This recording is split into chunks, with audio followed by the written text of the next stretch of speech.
First, I'd like to thank all the conference organizers because you guys have done a great job.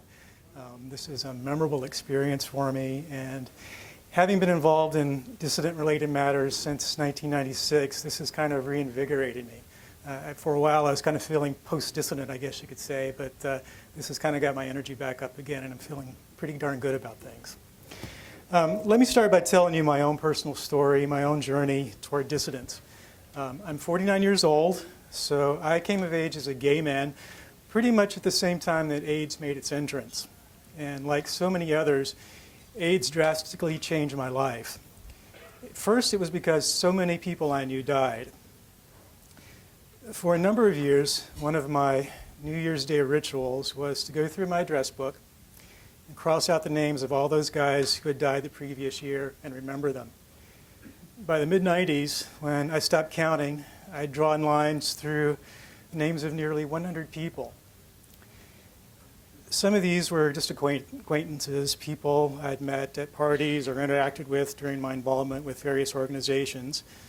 Some were friends, the guys I'd go for a beer with at the bar, the teammates on my tennis team, or the fellows in my running club. And a few of them were dear friends, men I loved like brothers and whose absence I still feel today. I was around a number of these men through their illness. And one thing was very obvious to me early on. Guys who appeared in good health got sick really fast when they began taking AZT. And I resolved early on, if my time ever came as a gay man and I tested positive, I would never take the drugs. Well, 13 years ago this month, that time came, and when I was taking a routine physical, my doctor said, "Got some bad news for you, you're HIV positive." Well, that was a shock to me because my only possibility of exposure, given my sexual history, was about 3 years before. So that meant I'd already been infected, if I was indeed infected, for about 3 years. So telling that to my doctor, he said, "Well, since you've already been infected for a while, we need to get started on the drugs pretty fast." And I said, "Well, let me think about it." And he tried to persuade me otherwise, and I said, "Why don't we do this? Let's do a T-cell count. I'll come back, see what the numbers are, and then we'll go from there." 2 weeks later, I came back for that T-cell count result, and my T-cells were over 700, about 725 I think it was. And I thought, great, I'm in pretty good shape. Well, the doctor said, and I've never heard any other doctor say this since, he said, "Well, 700 is about 70% of what your normal T-cell should be, so you're definitely going down." And so he said, "You need to take a triple cocktail right away." And I disagreed, and we went back and forth. And eventually he said to me, "Look, if you don't take these drugs, you're going to be dead in 2 years." So he handed me the prescriptions. I walked out the door, and on the way to the car, I passed by a trash can, ripped them up, threw them in, and never went back. That was 13 years ago. That was the last time I went to a doctor for anything HIV related. And luckily, I haven't had to go to the doctor much for anything, really. The next few months were really difficult. I spent a lot of my spare time reading.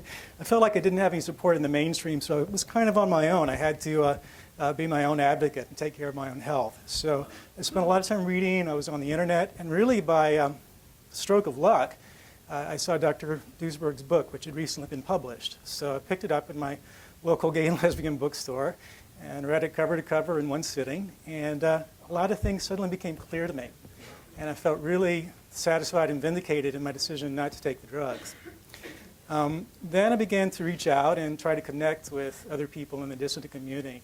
I called Christine Majori, just went through directory assistance, and found her number in Los Angeles and called her out of the blue, and we had a great conversation, and she couldn't have been sweeter.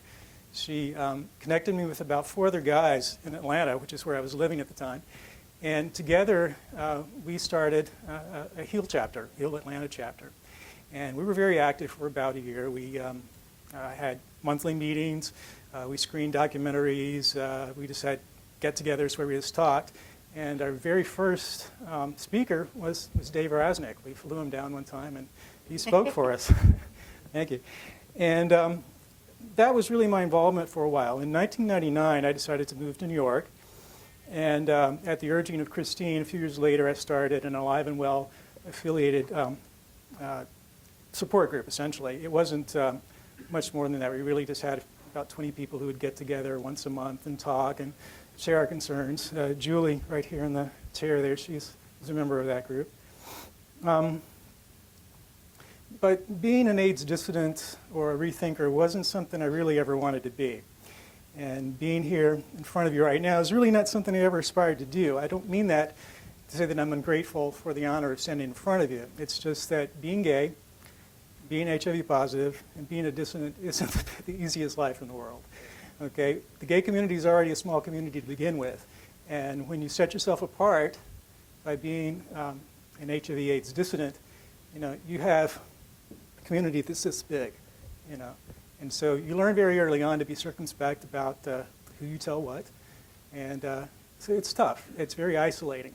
And that's why when I moved to New York, I started that group. And that was really to kind of give me some support.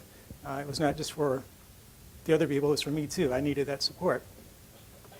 And it got me to wondering, though, why do more gay men not embrace dissidents? Well, there are a couple of obvious answers, really. The HIV/AIDS propaganda machine is so big, especially in the gay community, that getting over that hurdle, getting past all those ads, the PR campaigns, the marketing campaigns, all the educational efforts that are targeted at us in the gay bars, in the gay and lesbian community centers, and the subways in New York. It's all there every day. You can't escape it. Yeah, you know what I'm talking about, don't you, Ed? Yeah, it's all there. So for anybody, for any gay man to really start to question, really takes a huge effort because you have to overcome all that propaganda that you've been fed for the last 25 years. And so it's surprising to me that more gay men, as many gay men as do begin to question. But some do get past all that propaganda, and they start to ask questions. And that can be pretty difficult because, think about it, when you start to look at all the information that's on the internet, all the dissident-related things, it's kind of difficult to sort through it all and make sense of it, especially for those of us who are, we're laymen, we're not scientists, and there's a lot of very technical stuff out there. But another problem, something that I encountered early on, which it's a little bit indelicate, but I'm going to say it. There's a problem, I think, with some of the alternative theories about what immune deficiency is in the gay community. I think there's some things that haven't been uncovered. I think there's some, oh, sorry. Okay. I think there's some puzzles, pieces to the puzzle that have been left undiscovered. And around 2005, based on my experiences, by that time I'd known dozens of gay men, dissidents in fact, who weren't using recreational drugs, who were not using the antiretrovirals, yet they still developed what were essentially AIDS-defining conditions. And I kept seeing this over and over and over again. And it occurred to me that there must be something else going on.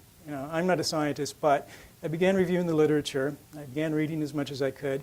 And I came to formulate a hypothesis, essentially. And that's what I'd like to spend the remainder of my time telling you about. So, David, can we start the PowerPoint?